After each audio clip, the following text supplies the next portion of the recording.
Bonjour à toutes et à tous, bienvenue à la Cinémathèque française dans le cadre de cette rétrospective Ida Lupino, rétrospective actrice et réalisatrice, donc l'occasion de voir une sélection de ses films, pas tous en tant qu'actrice, mais tous ses films en tant que réalisatrice pour le cinéma et quelques-uns de ses films pour la télévision. Vous allez voir aujourd'hui Je sais tes matchs, le titre original c'est Hard, Fast and Beautiful. Le film est sorti en 1953, c'est le 4e film long métrage d'Ida Lupino, et à l'issue de la séance, Muriel Joudet et moi-même, on aura un échange et vous pourrez évidemment intervenir, réagir, poser des questions. Muriel, en quelques mots, tu es critique de cinéma au Monde, tu as consacré des ouvrages à des actrices, Gina Rolland, Isabelle Huppert entre autres. Tu as écrit un livre qui s'appelle La seconde femme, ce que les actrices font à la vieillesse. Tu n'y parles pas d'Ida Lupino, mais tu parles d'une autre actrice qui est importante, c'est Bette Davis. Donc on aura peut-être aussi l'occasion d'en porter, puisque Ida Lupino était un peu la doublure de Bette Davis. Et à la rentrée, tu proposeras un ciné-club, ici même à la Cinémathèque française.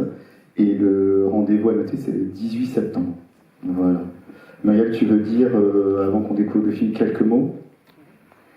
Merci Isaac, merci à la Cinémathèque française pour cette invitation, et le Ciné-Club, on y reviendra plus tard. Merci d'être là. Donc vous allez voir, oui, le 4e film que réalise Ida Lupino. Alors on redécouvre depuis quelques années la cinéaste que Ida Lupino était. Ce qu'on oublie, en tout cas ce qu'il faut rappeler tout le temps, c'est que c'était pas juste une cinéaste, c'était une cinéaste indépendante, et qu'évidemment dans le Hollywood des années 40, 50, il n'était sans doute pas possible, enfin on a même la preuve, c'était même impossible d'être une femme cinéaste qui travaille pour les grands studios hollywoodiens. Donc il fallait forcément un modèle d'indépendance, j'y reviendrai. Mais qui dit indépendance, dit détenir les moyens de production des films, détenir aussi la liberté sur les sujets que l'on traite.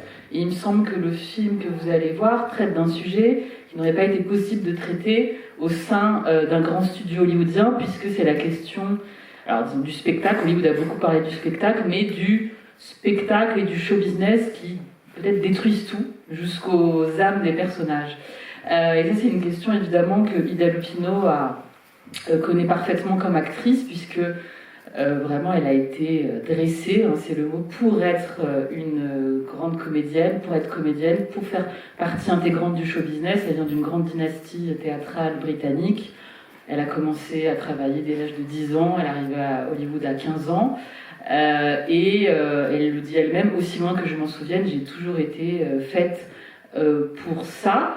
Alors c'est un peu l'histoire que vous allez voir, il faut toujours éviter de plaquer des métaphores sur tout, mais il me semble que puisque Ida Lupino ait fait ce film en indépendante, puisqu'elle a choisi d'adapter ce roman et de nous raconter cette histoire, il me semble qu'il y a énormément d'elle et de son rapport à Hollywood dans ce film. Voilà. Donc, je vous en dis pas plus, c'est bonne projection. Merci Marie, et à tout à l'heure.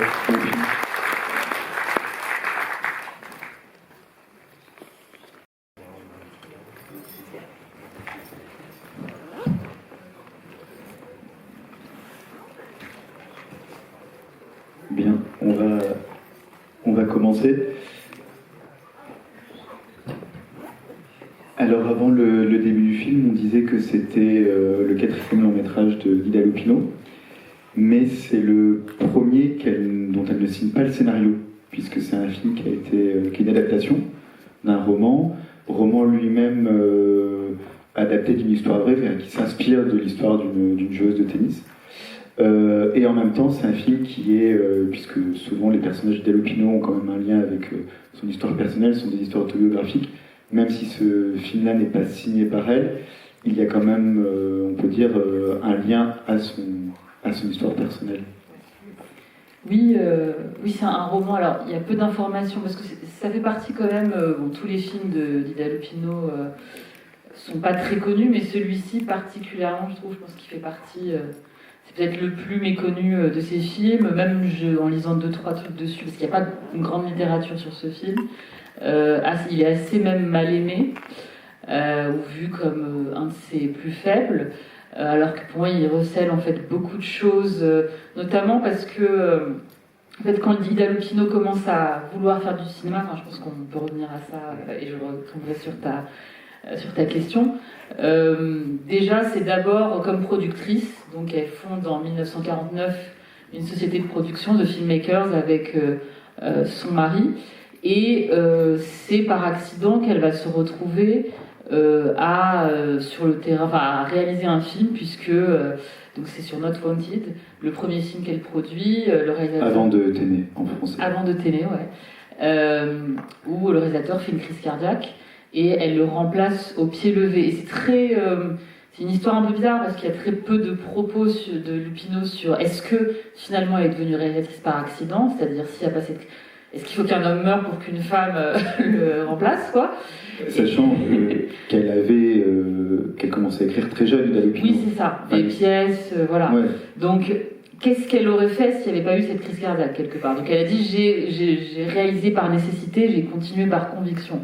Mais en même temps, quand on crée sa propre société de production, est-ce que, voilà, je pense que de manière consciente, elle ne s'autorisait pas à sauter le pas. Donc voilà, il y a cette histoire un peu bizarre.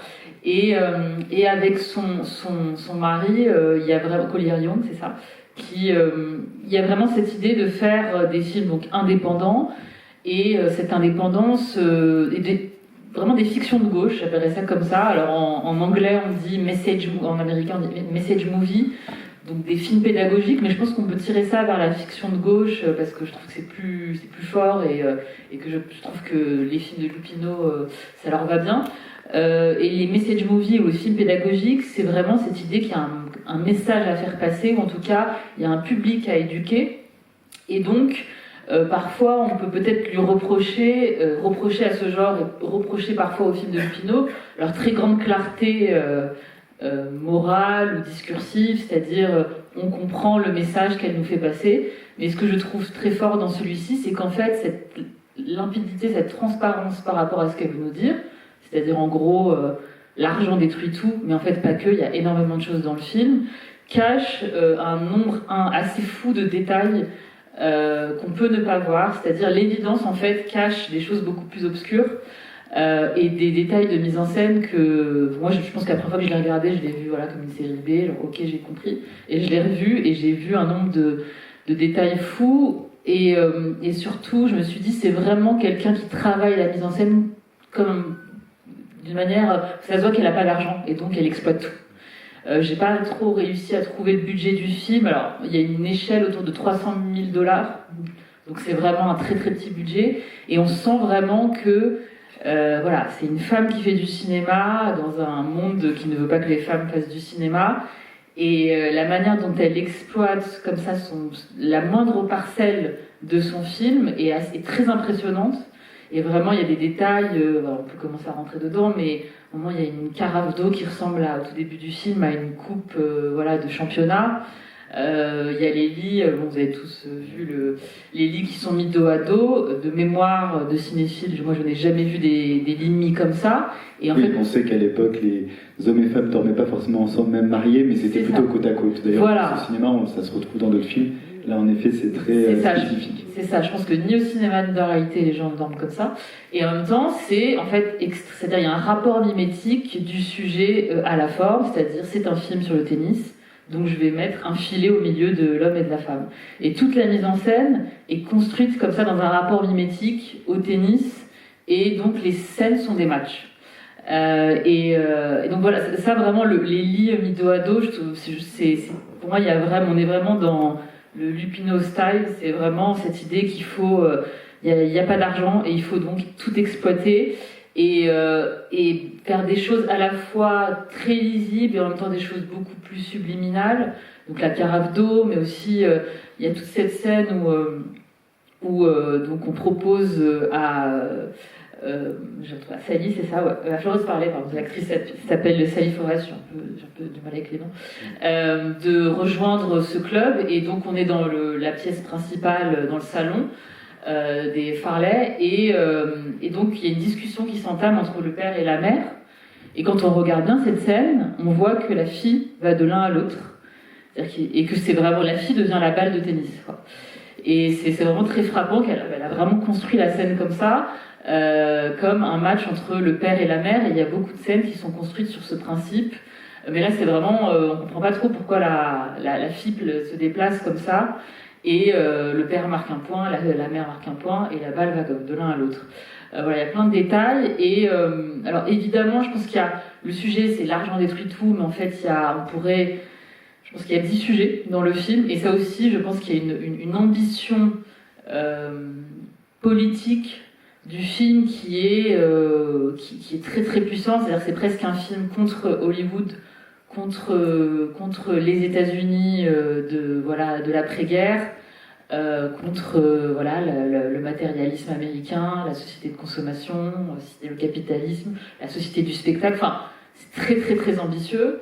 Et cette ambition, elle doit se tenir sur 1h15 avec 300 000 $. Et à ce titre, le film est très impressionnant. Je pense qu'on peut commencer par le début, c'est-à-dire, pour moi, là, ça m'a vraiment frappé à quel point c'est vraiment un portrait de l'Amérique d'après-guerre et ce mouvement de fuite vers la banlieue, parce que les villes sont devenues, à la fois les grandes villes sont devenues infréquentables, mais aussi la banlieue se développe. On développe, on construit énormément de maisons, de lotissements, et c'est la promesse d'une vie paisible, en sécurité, confortable, entre blancs aussi.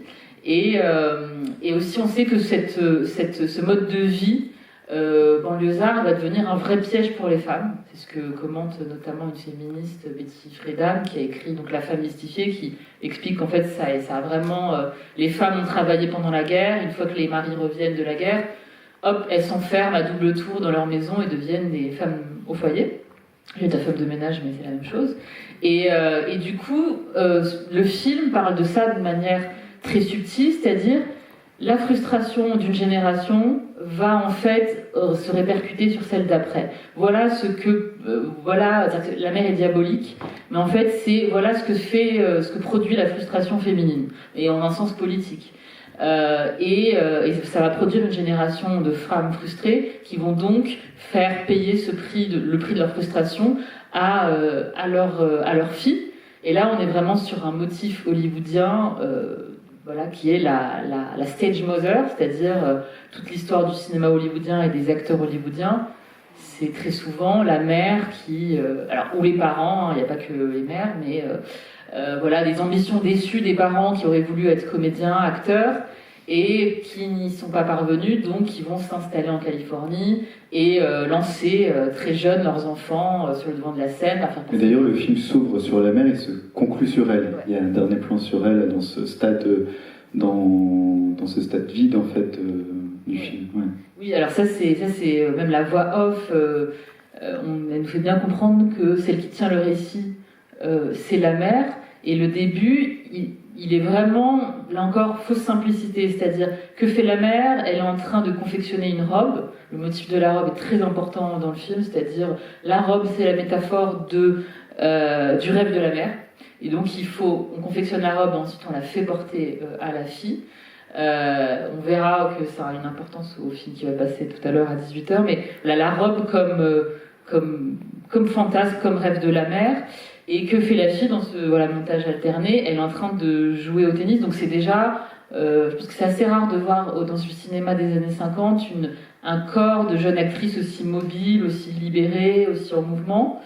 Et là, on a déjà, juste avec cette ouverture, 2 générations, un commentaire sur 2 générations d'américaines. Et même le sport féminin, en fait, c'est assez... Ouais. Là, ça prend le devant, c'est-à-dire là, c'est pas les hommes qui sont des sportifs, mais les femmes, et le public est en liesse, ils viennent voir des femmes jouer, donc ça aussi, c'est assez...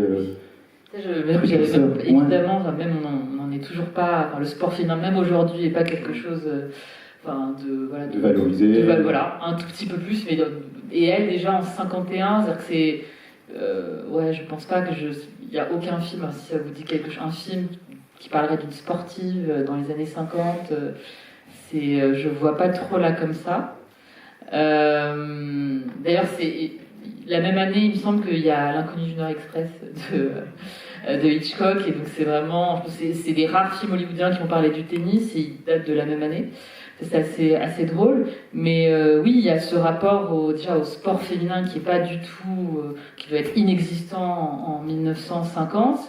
Et ce montage qui nous dit, il y a une mère frustrée, housewife, femme au foyer, et il y a une jeune fille qui fait du sport amateur pour le plaisir, et qui progressivement, en fait, le problème de... Voilà, ensuite, la mère va projeter sur sa fille ses rêves, et en fait, ce que nous dit Lupino, c'est quand l'argent, donc le spectacle, donc le business, donc la performance, donc les sponsors et tout ça, s'immisce dans une passion, elle la dévoie, elle la détruit, puisque du coup, la passion ne devient plus la fin, mais le moyen d'obtenir de l'argent. Et là, on est dans une logique. Là, elle est en train de commenter, voilà, la psyché, j'allais dire américaine, mais en fait, juste la psyché contemporaine. Enfin, cette logique marchande qui va s'immiscer dans tout, et d'une manière très subtile, c'est-à-dire que on pourrait croire que ce dont elle traite est très localisé, le sport business et tout ça, mais non, c'est vraiment. Il y a une ambition beaucoup plus ample de photographie de l'Amérique des années 50. Oui, d'ailleurs, ce qui est intéressant dans le film, c'est que le film est rythmé par les succès de la fille. Donc on se demande au début est-ce qu'elle va gagner, pas gagner, puis ça devient en fait secondaire, c'est-à-dire à un moment donné, on anticipe même sur le fait qu'elle va gagner. D'ailleurs, le manager véreux, après qui accompagne la mère, dit il faudrait même pas qu'elle gagne, finalement, parce que si elle gagne, elle risque d'arrêter. Donc en fait, ça devient vraiment le récit, c'est pas ça qui nous importe en fait, ça va vraiment être la complexité des personnages, comment ils vont évoluer, comment la fille va après se rendre compte que sa mère s'est jouée de la situation. Oui, c'est vrai, j'avais...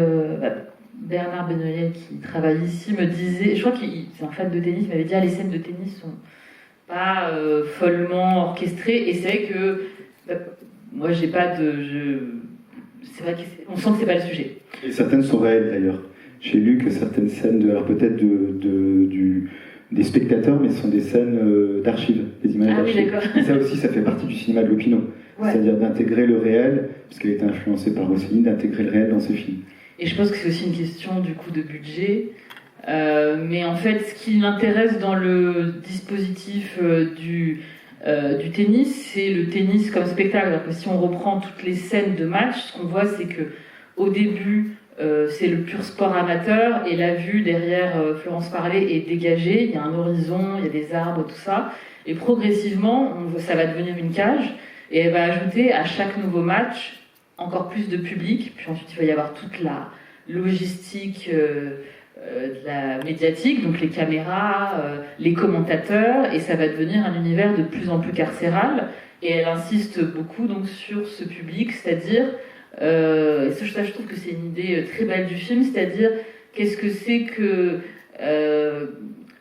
une performance qui est regardée par une personne. En fait, une performance regardée par une personne ou 1000 personnes, ça change la nature de la performance. C'est-à-dire que la chose devient un spectacle, le sport amateur devient un spectacle, et donc ça abîme la performance, ça abîme le sport. Et évidemment, là, Lupino, pour moi, c'est là qu'elle parle, je reviens à ta première remarque, elle parle de...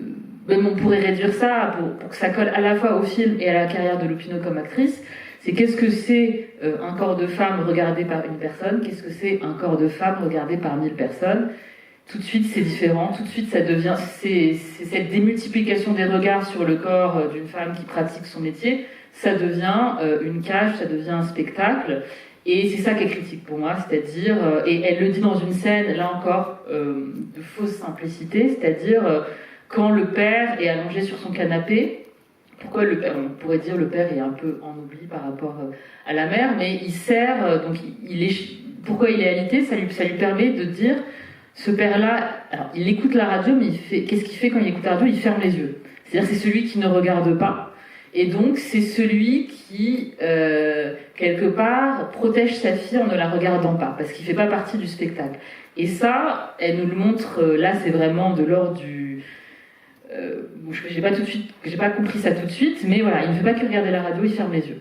Et donc il imagine sa fille là où tout le monde la regarde, là où le spectacle médiatique voilà, un rapport complètement rapace à la performance sportive. Lui est celui qui n'a finalement jamais vu, voilà, qui, en vrai, sa fille jouait. Et donc, elle nous parle aussi des médias, de qu'est-ce que c'est que, parce qu'en plus, les années 50, c'est le moment où la télévision explose, menace, alors ça va venir progressivement autour des années 50, mais chaque année, il y a de plus en plus d'Américains qui ont la télévision.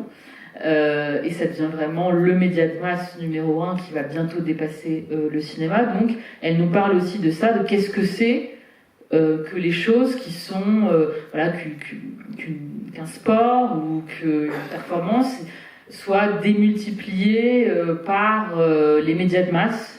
Qu'est-ce que ça produit ? Et bah, ça abîme tout. Et voilà. Donc, il y a vraiment une amplitude du discours qui passe par, encore une fois, j'ai pas d'argent, qu'est-ce que je fais pour raconter ce que j'ai à raconter ? Et juste cette image du père qui ferme les yeux est très forte, et en même temps, c'est-à-dire que dans cette impression qu'on a que le film est très clair, en fait, on rate des choses. Et pour moi, c'est comme la marque des grands films, c'est on rate des choses, en tout cas, on les voit à la deuxième, troisième vision.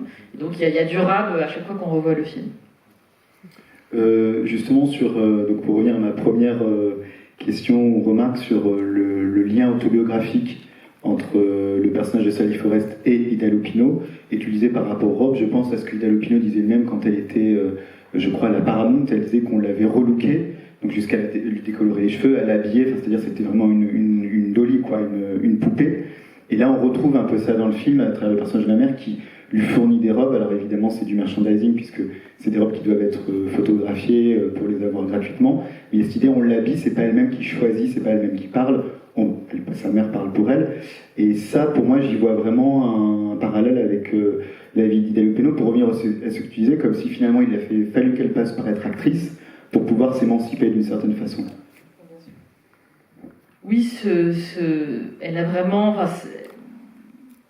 il y a eu une sorte, comme toutes les actrices, surtout à cette époque, au début des années 30, je développerai ça, je répéterai ça tout à l'heure, juste avant le Walsh, mais on l'a prise pour une autre. Donc on a essayé d'en faire une Jean Harlow, puis ensuite une Betty Davis.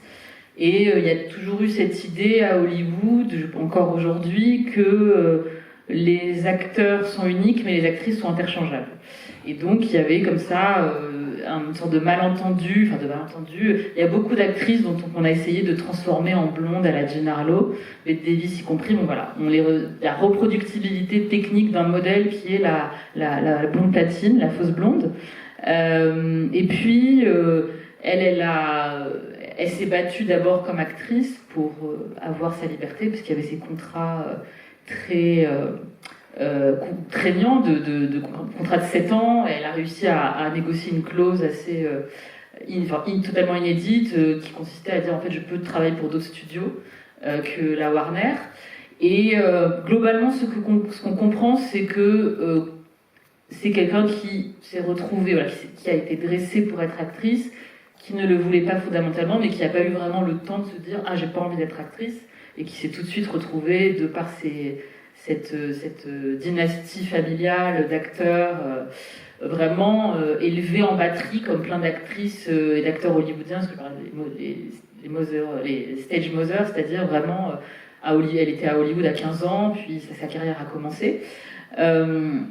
Et là, moi je trouve ça très, je pense que j'ai rarement vu un film qui parle de ça, de la camelote des produits dérivés, de cette société de consommation, de ce capitalisme qui produit des objets à plus savoir quoi en faire. Hollywood ne peut pas parler de ça, puisque Hollywood fait partie du problème, que Hollywood, au même titre qu'il vend les acteurs sont là aussi pour vendre des rouges à lèvres, des modes de vie, des cigarettes, ça a toujours existé, cette accointance entre les marques et Hollywood. Vous pouvez retrouver, j'adore, c'est les pubs des années 30 de Bette Davis qui vend des rouges à lèvres ou je sais pas, du talc, n'importe quoi, et les hommes vendent des cigarettes. Et les pubs sont assez jolies dans les années 30. Mais voilà, on est là pour vendre de l'American Way of Life et de la camelote. Donc cette scène-là de la des robes, vraiment le plan se remplit progressivement de camelote. C'est une image qui ne peut pas exister au sein des grands studios hollywoodiens. C'est pas possible, enfin, ce serait complètement... Alors après, il y a aussi ce truc paradoxal, c'est que je crois que c'est Scorsese qui raconte ça, elle dit c'était vraiment la reine de la débrouillardise, Lupino, et donc comme elle n'avait pas d'argent, elle utilisait tout ce qui était en son pouvoir pour financer les films. Et donc elle faisait vraiment des économies de bouts de ficelle, elle filmait en décor réel et tout ça. Et aussi, elle utilisait beaucoup le placement de produits parce que ça permettait de... Donc elle plaçait des Cadillacs dans les films, voilà. Elle était obligée en fait. Donc évidemment, elle va pas individuellement se battre contre ça. Et elle l'a utilisé parce qu'elle n'avait pas d'autres moyens. Et comme c'était la seule femme, tout était bon à prendre pour financer ses films. Et donc elle a utilisé le placement de produits. Et en même temps, là, elle critique ce rapport comme ça aux objets, cette consommation effrénée. Et je ne sais pas si ça vous a fait le même effet, mais moi, c'est la première fois que je vois ça dans un film des années 50. Je sais pas si j'ai du coup le lien entre Hollywood et le film. Il faut aussi dire, parce que tu parlais des débuts, que en fait Ida Lupino devient actrice aussi un peu par accident, parce qu'au départ elle accompagne sa mère pour une audition et c'est elle qui est choisie à la place de sa mère. Alors ça, je savais pas du tout. Pour First Affair, le film s'appelait First Affair. Ça, je savais pas du tout, mais on est vraiment dans le... J'ai l'impression que tous les acteurs ont passé un casting qu'ils voulaient pas passer, c'est tout le temps la même histoire. J'ai accompagné une amie. Mais oui, c'est vraiment... Alors après, elle avait quand même joué dans des productions britanniques. Après, je pense que là, c'est étrange, parce que c'est quand même... Bon, c'est peut-être aussi le côté... les biographies sont pas très claires sur comment... avec qui elle est arrivée à Hollywood.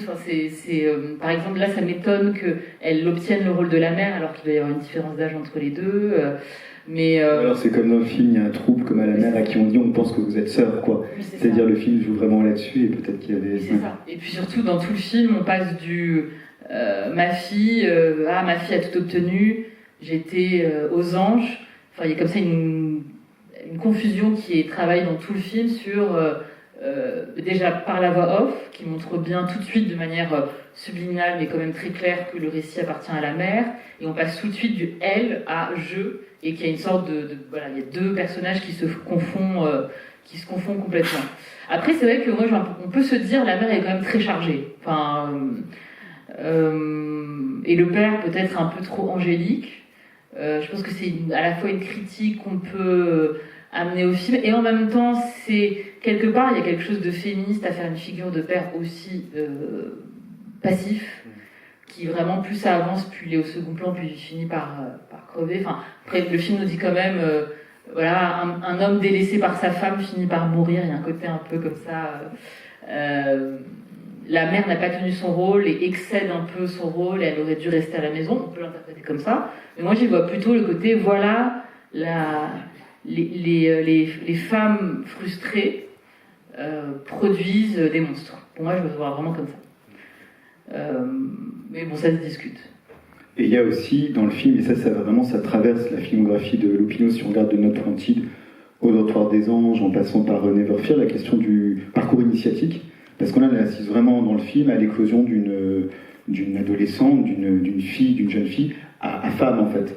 Et il y a un tournant à un moment donné réellement, un climax, quand elle comprend que sa mère s'est servie d'elle, alors là vraiment elle prend le dessus, et elle change radicalement quoi. Ouais. Il y a progressivement, la relation mère-fille mute et devient très vite un rapport exploitant-exploité. Et puis hop, ensuite le film est vraiment très bien construit. D'abord, la mère porte la fille, ensuite la fille devient... la mère exploite la force de travail de la fille pour ses propres rêves, de robe, de connaissances et tout ça.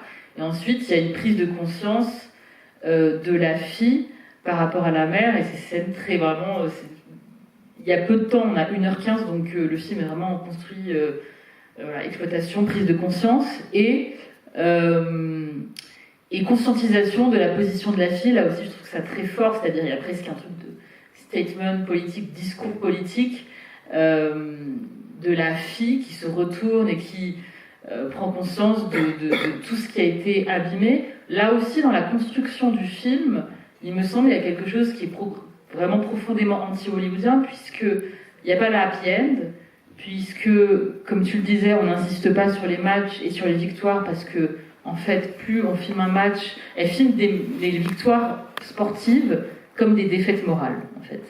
Et donc, ça se sent à la fin, c'est que elle a gagné dans n'importe quel film hollywoodien, enfin j'adore Hollywood, je vais arrêter de cracher dessus, mais dans n'importe, puis c'est un film hollywoodien, mais dans n'importe quel film de grand studio, il y a quand même des règles à respecter, que j'adore, mais voilà, qui font que ce film est très particulier, de happy end, de progression morale, de régénération morale, et voilà, il faut d'optimisme.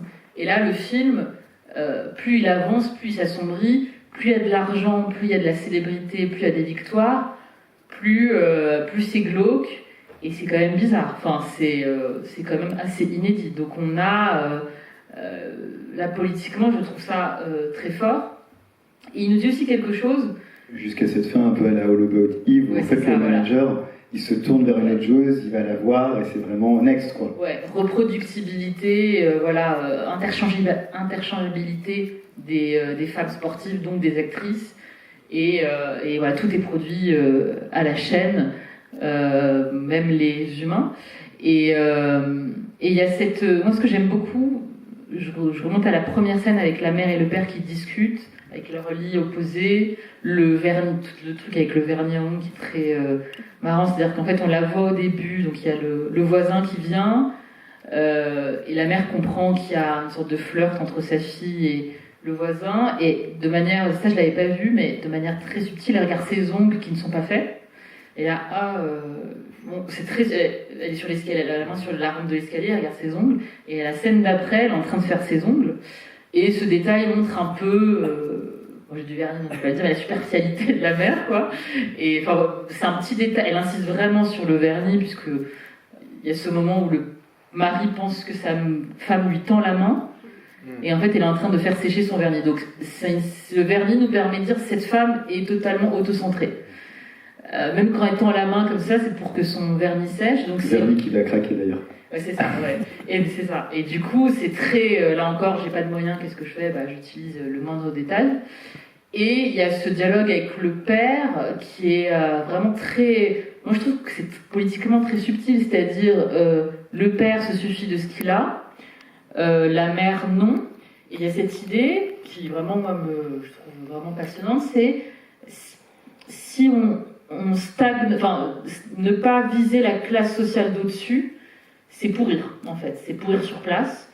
Et donc, il y a une sorte de course comme ça, effrénée, de la société américaine, mais en fait, de n'importe quelle société, d'une course à... voilà, il faut grimper l'échelle sociale à l'infini, en fait. Il en faudra toujours plus, et faire partie de la classe moyenne et se suffire de ça, avoir une voiture, une maison et pas la voiture dernier cri, tout ça, c'est considéré comme une sorte de, elle dit vraiment c'est un pourrissement, c'est une mort sociale, et non, il faut toujours télécharger la dernière version, il faut toujours viser plus, avoir la dernière voiture et tout ça. Ça, je trouve ça très très fort, quoi, et très, très subtil, et amené au détour d'une petite réplique. Oui, parce qu'en fait, dans le cinéma de Lupino, je pense, dis-moi si je me trompe, mais c'est le seul film où vraiment on voit des personnages essayer d'atteindre ce cercle-là, puisqu'en fait, dans tous ces autres films, et c'était d'ailleurs le statement, c'était l'idée au départ aussi des filmmakers, c'était de produire des films sur justement des sujets sociétaux, sur des gens du peuple, en somme. Et pour ceux qui étaient là à l'ouverture, on a passé Bigamiste. Les passants sont dans un bus, ils voient les maisons des stars, mais au loin. C'est-à-dire qu'à aucun moment, ils espèrent atteindre, c'est pas ce qu'ils recherchent en fait. Ils sont là, ils regardent, ils sont spectateurs. Alors que là, ils essaient, c'est ce que je dis, de toucher du doigt ce milieu extrêmement privilégié. Oui, elle n'est pas là. Elle n'est pas là pour filmer une sorte d'Olympe qui... déjà, elle n'a pas les moyens. Enfin, à un moment, ce que tu faisais la remarque tout à l'heure, Ida Lupino ne joue pas dans les films qu'elle produit. À l'exception de Bigamiste, elle fait des apparitions. Ouais, là, elle fait un petit caméo avec Robert Ryan, c'est ça. Et il y a un côté un peu Hollywood. Un peu Hitchcock, il faudrait chercher. En plus, oui, c'est ça, l'Inconnu du Nord Express. Il faudrait voir si Hitchcock n'apparaît pas dans l'Inconnu du Nord Express de la même manière que Lupino dans ce film. Parce que déjà ça coûte cher déjà les stars sont sous contrat et ça coûte cher de faire jouer. Enfin, de toute façon c'est pas son but. Son but c'était les message movies, parler donc et moi c'est ça que ça me gêne toujours dans un film quel qu'il soit, qu'on parle de sujets sociaux ou qu'on filme des classes populaires et qu'on retrouve dans le film, je sais pas, Isabelle Huppert. Moi, je suis là, bon, on va pas y croire en fait. Enfin, Isabelle Huppert aujourd'hui, pas au début où c'était pas encore tout à fait une star, mais disons que pour moi les stars ne peuvent pas, et en même temps la Warner contredit un peu ça, mais les stars ne peuvent pas tout incarner et ne peuvent pas, à un certain niveau de célébrité, incarner les couches inférieures de la société parce que c'est une question de croyance.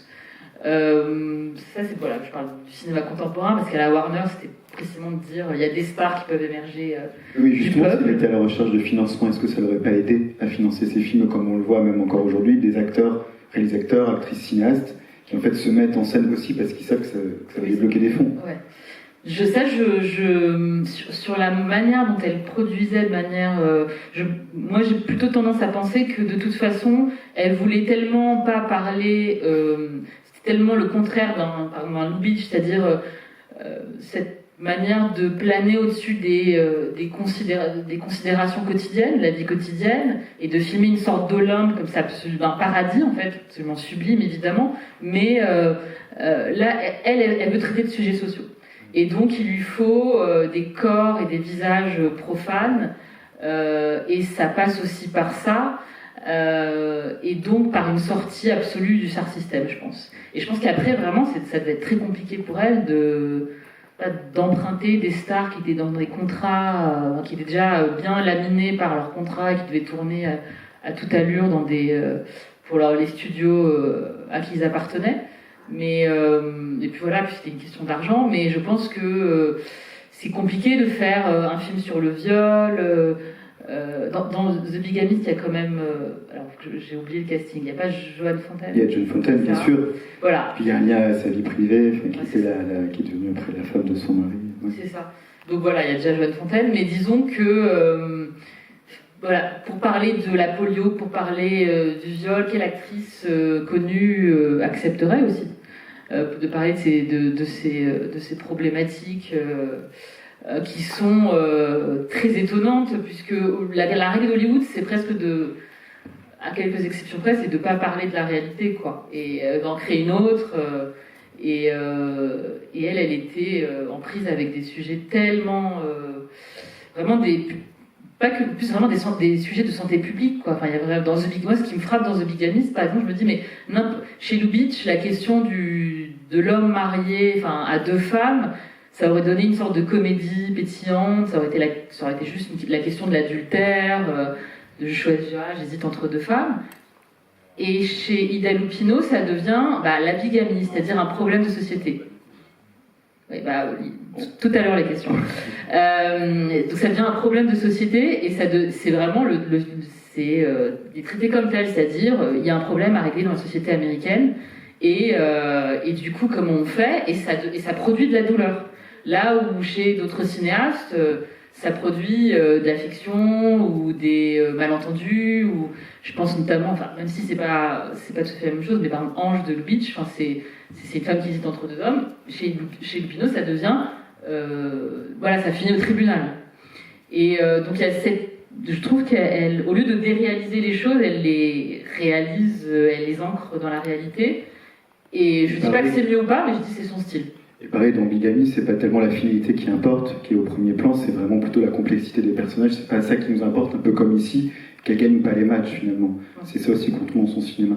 Un mot et après on vous laissera la parole. Un mot peut-être sur cette actrice parce que on parle de visage méconnu, mais elle va rendre connue, en tout cas, elle va l'employer à 3 reprises. C'est donc Sally Forrest qui joue ici la joueuse de tennis Florence Farley, qui apparaît déjà dans Atlantique, son premier long métrage non officiel, enfin, le premier dont elle signe la réalisation, et qui reviendra après dans Never Fear qu'on passe demain après-midi et suivi d'un dialogue avec Yola Lekainek.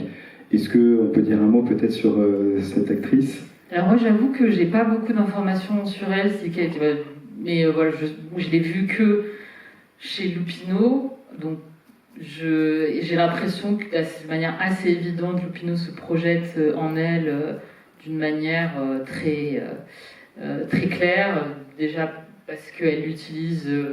ce que je me disais, c'est qu'elle a vraiment pas... déjà, elle passe pas par toute la transformation hollywoodienne dont je parlerai tout à l'heure à propos du Walsh, mais c'est vraiment un visage très profane, on va pas arracher les sourcils, c'est voilà, anti-glamour, elle a quelque chose de très concret, de très réel, de très profane, et je pense que c'est ça que Ida Lupino... Un peu comme Ida Lupino d'ailleurs en tant qu'actrice, qui était éloignée des canons du glamour. Ouais, c'est ça, c'est que je pense que c'est pour ça, ça paraît pas évident le point commun avec Bette Davis, mais en fait, je pense que c'était considéré comme...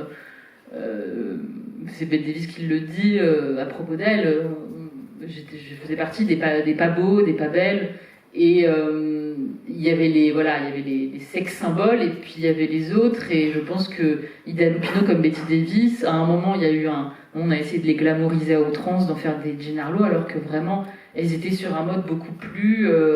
c'est des visages qu'on peut croiser dans la réalité, en fait. Là où d'autres... Voilà, Marilyn et tout. Après, c'est aussi des autres... Enfin, Marilyn, c'est quelque chose... C'est une créature qui a été fabriquée par Hollywood et par Norman Jean Baker, mais beaucoup d'actrices sont des créatures complètes, des mirages. Et Lupino et Bette Davis font partie de celles qui me paraissent beaucoup plus réelles. Et cette actrice, aussi, je pense que Ida Lupino va la chercher pour ça. Mais j'avoue, j'ai pas assez creusé la question de la carrière de cette actrice, qui me semble n'a pas fait grand chose, donc je vais peut-être laisser parler le public. Alors, est-ce qu'il y a je crois qu'il y avait des réactions à chaud. Il y a un micro qui va passer. Je te laisse. Ouais.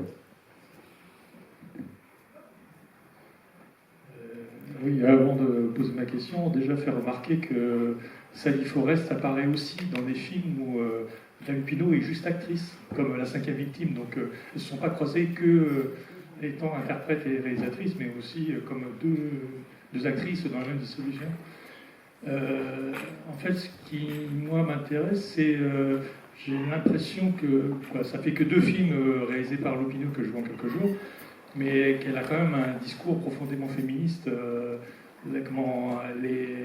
Par certains côtés, il y a ces personnages féminins m'ont fait penser un peu comme une espèce de prologue au Chapman Report de Cukor, des personnages féminins qu'on suit pas uniquement dans une image d'Épinal, mais vraiment dans leurs tourments, leurs errements, etc. Elle veut aussi représenter les femmes d'une façon réaliste, même dans les mauvais côtés, les mauvais jours. Et donc c'est profondément féministe comme discours. Donc je ne sais pas si ça traverse tout son cinéma en tant que réalisatrice, mais bon, en tout cas, c'est une chose qui m'a marqué à 2 films que je vois. Voilà. Donc, et autre chose, c'était un détail du film qui, je trouvais, résumait un peu toute l'histoire dans le film qu'on vient de voir. C'est quand on voit le personnage joué par Sally Forrest qui est encadré par sa mère et par Fletcher Sherlock. Et vous parliez de tout à l'heure du sentiment d'enfermement qui progresse dans le film, mais très tôt dans l'histoire, ça donne une idée d'enfermement, cette séquence. Donc, merci. Oui, clairement, Ida Lupino parle des femmes et elle est centrée sur l'expérience féminine en fait, et c'est comment en 6 films je vais raconter, traverser. En même temps, Hollywood s'est occupé aussi de l'expérience féminine, énormément, mais je pense que elle, c'est vraiment cette idée d'être au plus près dans quelque chose de presque anti-romanesque, de sorte de réalisme complètement très très frontal. Et surtout le sujet de société, comment elle attrape les choses comme ça par un sujet. Et c'est vrai que je pense qu'il y a une mauvaise manière de parler de la frustration féminine, du côté les femmes sont frustrées, ou même la frustration sexuelle. Et elle, je pense qu'elle en parle d'une manière totalement féministe. Et c'est-à-dire les répercussions, les conséquences presque sociétales, politiques de ce qu'a été le problème de millions de femmes américaines qui n'ont pas pu se réaliser professionnellement. Et qu'est-ce que ça produit, voilà, qu'est-ce que ça produit comme conséquence. C'est ça pour moi qu'elle observe vraiment dans ce petit, parce que la première scène nous dit vraiment ça.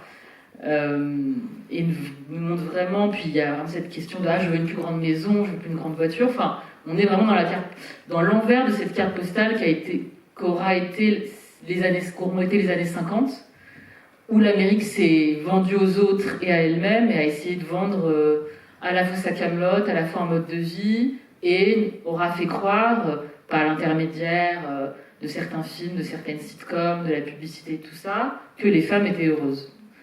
Et on a tous cette image des années 50 parce que c'est un moment de pleine puissance, puis d'opulence, et puis et en fait, le contre-champ, on le connaît, enfin voilà, l'envers du décor. Et il a été documenté, et en fait, non, ça a donné de la dépression, ça a donné des suicides, ça a donné des addictions. Et je vous invite à lire La femme mystifiée de Betty Friedan, qui est vraiment... moi, je le cite énormément à chaque fois parce que c'est l'envers de la carte postale, et il est très utile quand on parle du cinéma hollywoodien des années 50. Et pour rebondir sur ce que dit le monsieur, il y a aussi la façon dont elle filme les hommes dans ce film-là, on parle des femmes.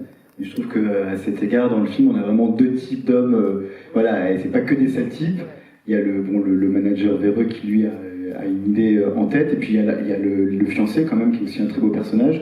Et le père, donc c'est aussi comme ça, il y a une multiplicité, en tout cas dans sa façon de mettre en scène les hommes. Et ça se remarque aussi dans d'autres de ses films, Demain vers un Never Fear. Mais même si elle se concentre sur la polio, sur la danseuse, je ne vais pas trop en dire, il faut venir voir le film. Mais à un moment donné, elle s'attarde aussi sur l'homme. Et il y a des plans uniquement sur lui ou sur sa vie en parallèle. Et, ouais. On peut se dire aussi, que c'est là où tout est un peu... que le fiancé veut mettre sa fiancée à la maison. Et on peut se dire, en fait, reproductibilité aussi de ce modèle. Donc, à la fois, c'est « Ah oui, tu penses qu'à l'argent, non, je veux pas voyager, je veux pas aller en Europe. » Trop simple, voilà, très sympa, moralement pur et tout ça. Mais en fait... c'est là que Florence est piégée. Soit elle se fait dévorer par l'argent, soit elle finit comme sa mère à faire la vaisselle, quoi. Donc c'est assez marrant. Elle peut toujours jouer au tennis avec son mari. C'est ça, voilà. C'est un autre film. Oui, vous avez une question.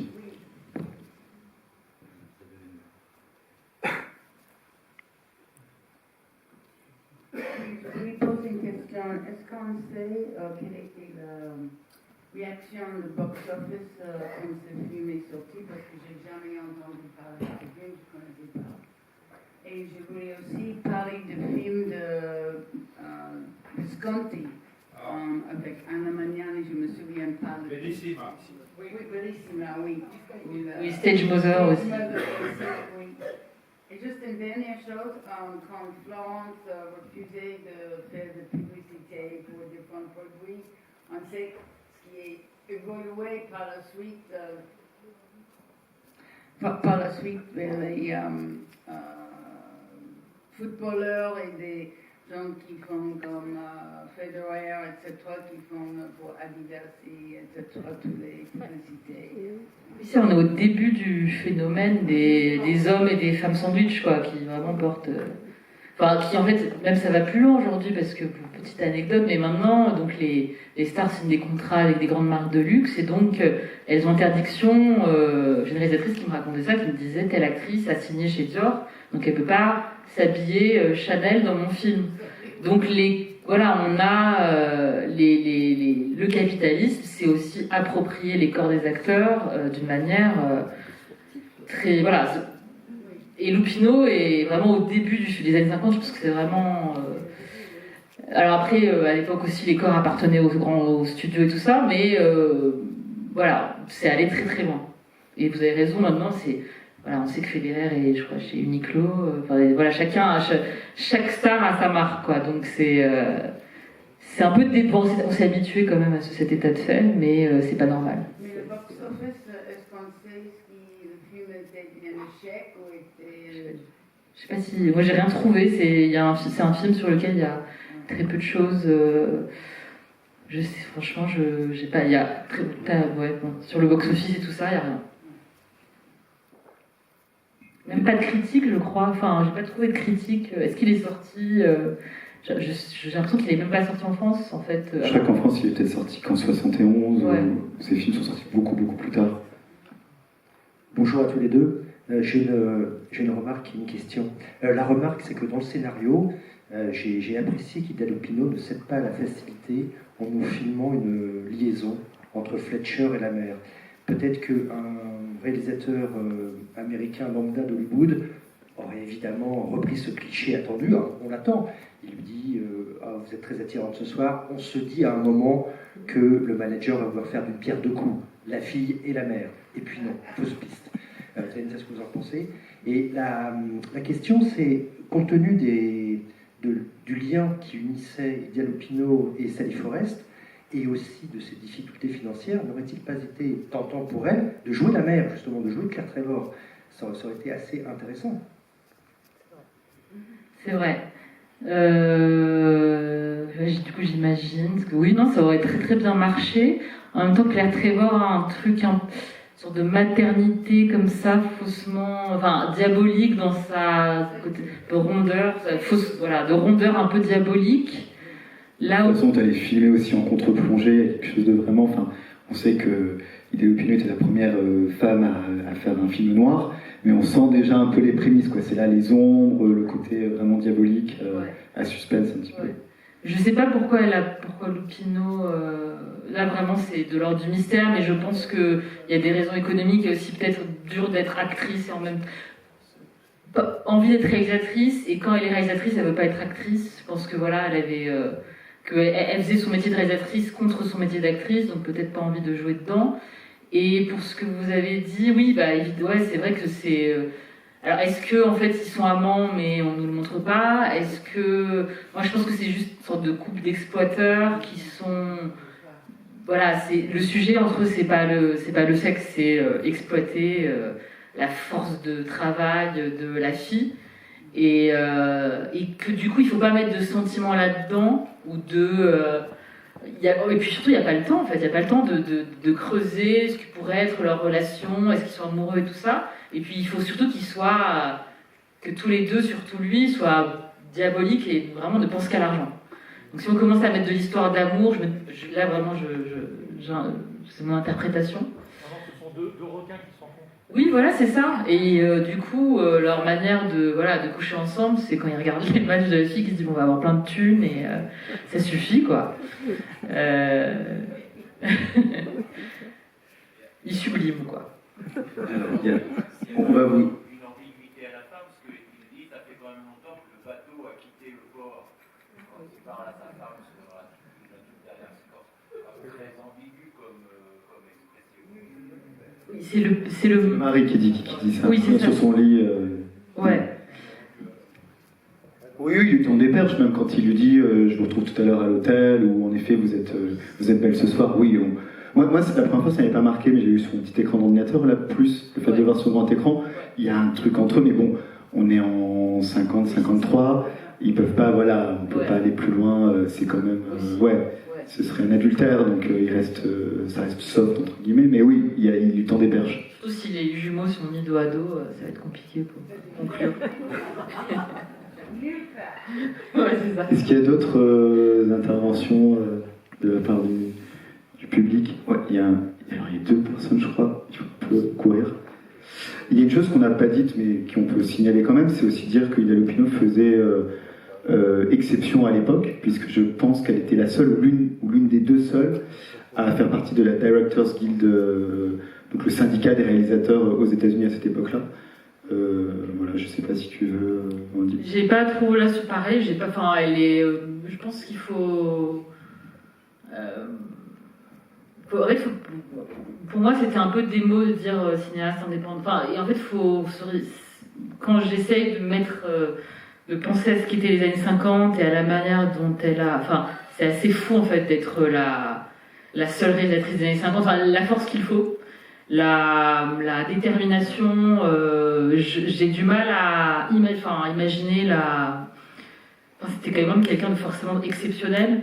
Et sur une période assez ramassée finalement, en tout cas en cinéma. Et c'est quoi, c'est 5-6 ans en fait, puisque 7 longs métrages, si on compte le premier, Note ou un titre qu'elle va réaliser, mais qui est pas en fait signé par elle au départ. Et après, elle va se tourner, donc tu parlais de télévision tout à l'heure, elle se tourne vers la télévision, puisqu'elle va réaliser des films pour la télé.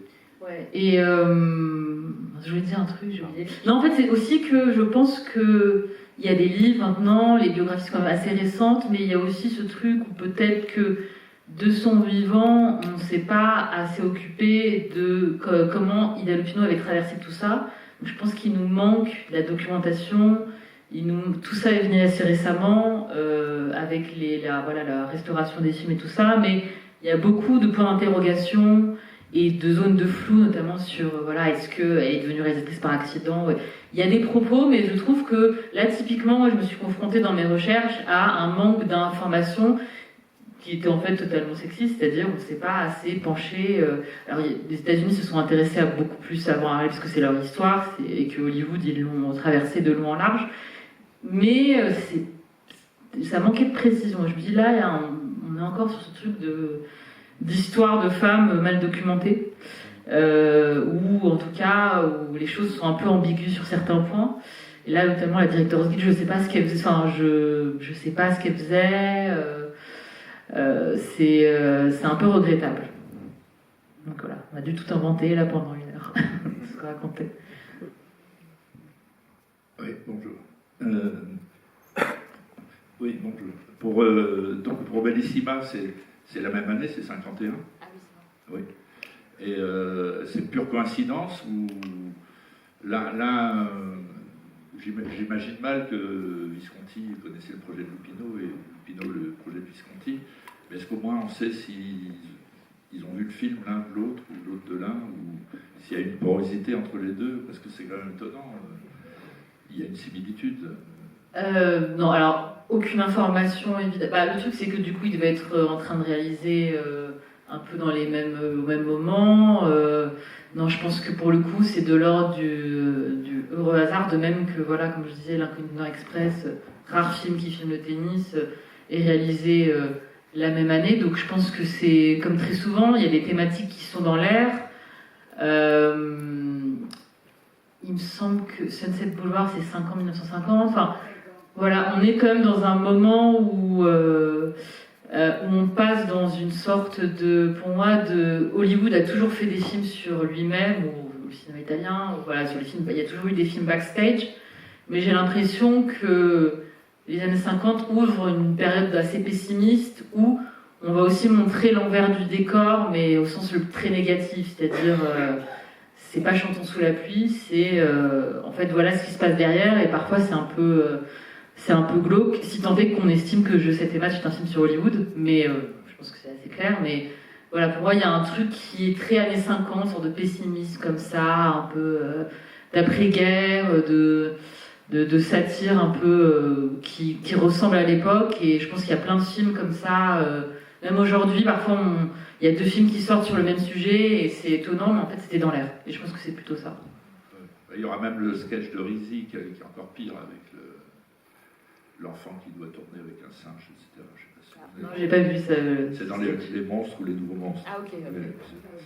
C'est poussé encore. En tout cas, ça tu en parles dans parce que Myriel a écrit un texte sur Ida Lupino dans un livre consacré à Raoul Walsh, dirigé par Mathieu Macheret aux éditions de l'Œil. Et un des cinéastes, ou le cinéaste qui l'a en fait influencé, avec lequel elle a tourné 4 films, c'est Walsh, justement.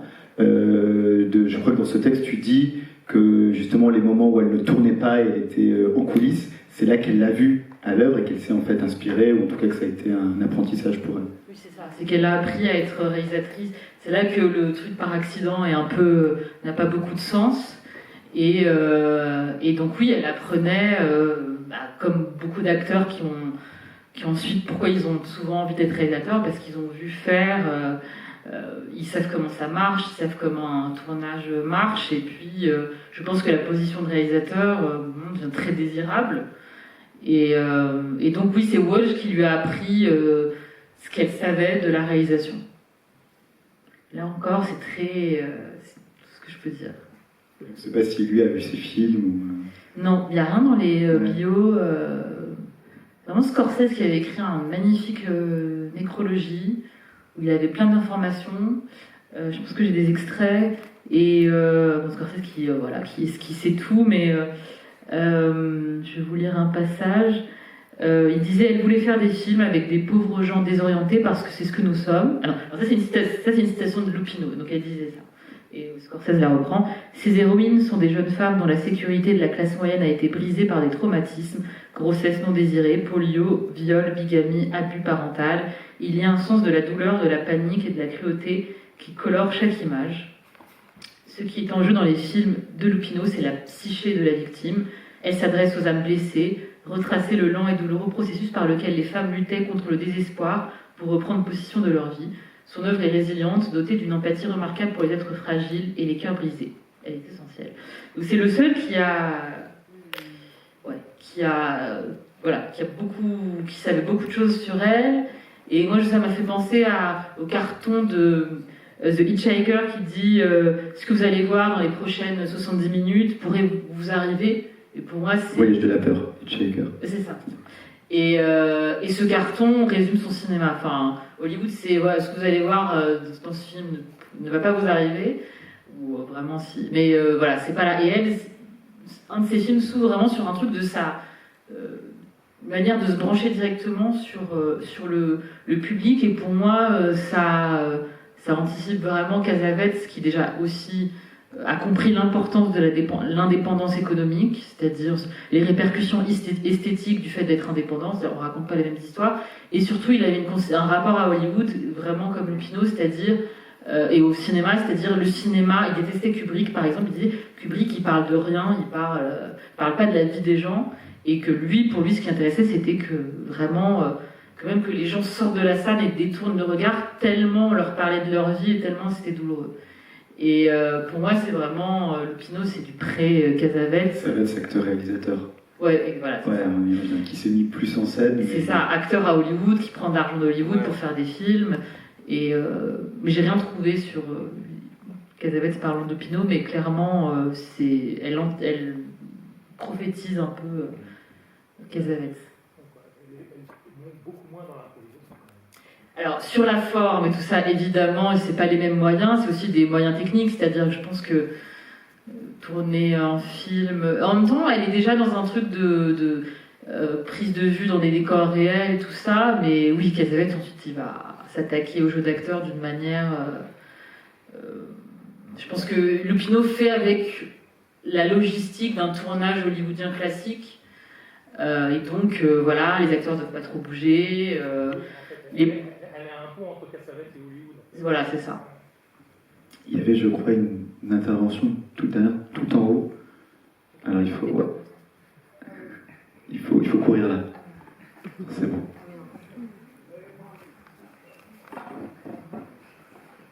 Bonjour, merci. Moi, la scène qui m'a le plus marquée, c'est quand la mère et l'homme emmènent la jeune fille qui est terrorisée à l'idée d'aller jouer, qu'elle réclame quelque part son père.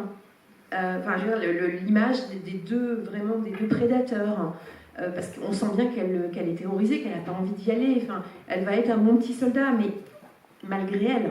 Enfin, on est dans des images qui sont très fortes et presque, je dirais, on n'est pas loin de on est vraiment dans la prédation. C'était juste une remarque par rapport à ça, donc par rapport à la mère et au manager qui peut-être, je pense qu'il n'y avait même pas besoin.